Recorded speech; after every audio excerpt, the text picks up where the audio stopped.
Hey, welcome to Mike It Yourself. I just wanted to share this design with you guys. It's a box that I made some time ago. It was kind of one of my first boxes that I ever put together, and the whole intent of this was to make it kind of a mobile party, park type, beach type of box. Probably not so much the beach because of the sand, but essentially I wanted to make something that was portable, Bluetooth, and could be very loud. And so I built this box, and the dimensions are about 18 inches wide, 2 feet tall, and about 12 inches deep. And what I used here is I used a very low priced items to put this box together. So I'll walk you through it here. The head unit is a Boss multimedia deck, so no CDs or anything like that. It's just pure multimedia, so SIM cards and stuff like that, or not SIM cards, but micro SD and Bluetooth type things. I added in a voltmeter so that way I can keep track of what my voltage was throughout the day. So the battery should last several hours, about 5 to 8 hours depending on how hard you run it.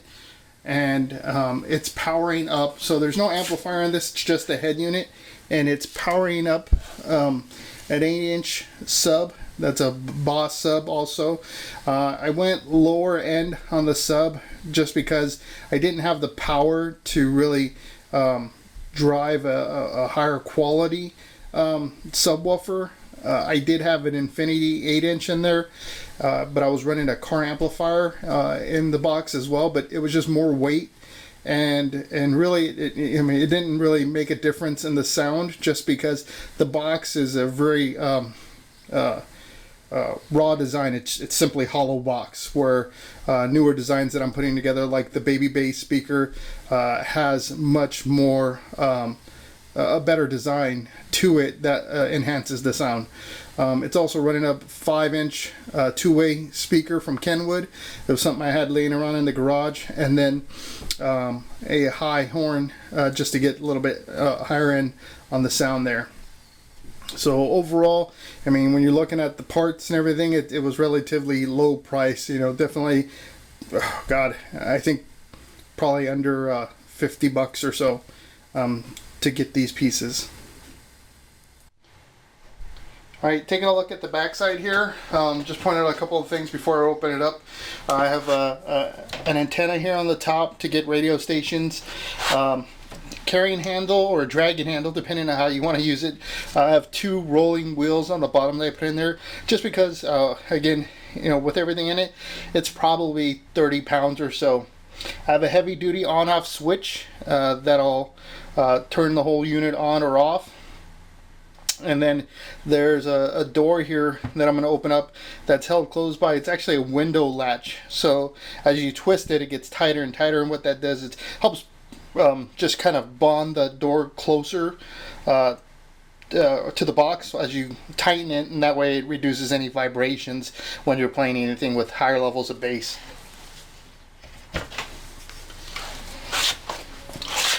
On the inside, you're going to see the back side of that switch I was just talking about. So this is a little heavier duty than your normal switch, and that's because I set this up to be able to use it while it's charging.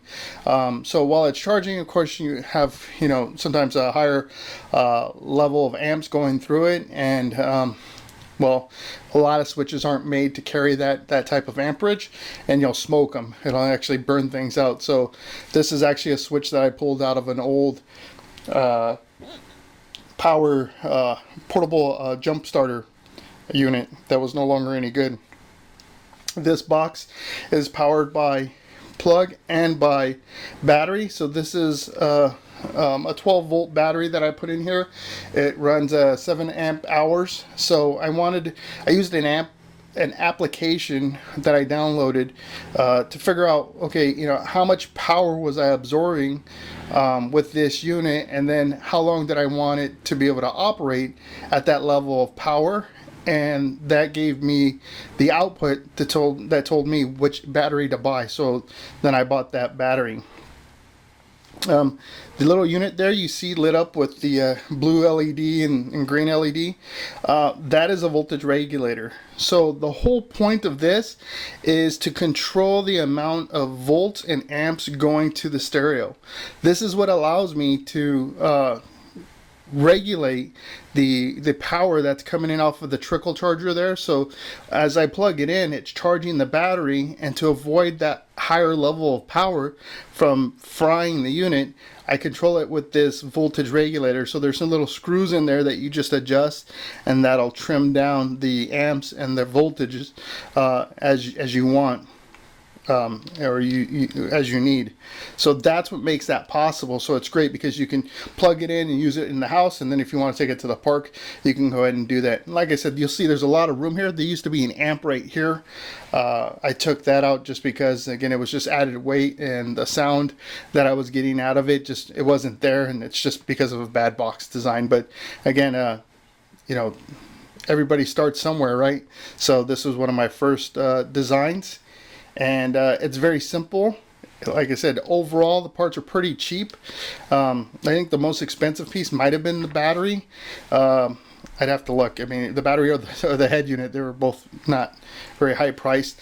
And then the charger there is a simple trickle charger that's made for like motorcycles. So you can get those pretty dirt cheap. You want to run something that does like 3 amps or so. Don't get anything too high because that's just too many amps. If you get like a heavy duty one for 15 amps, you're going to smoke stuff. So I would just avoid that. There's no reason to have something that powerful running in your box.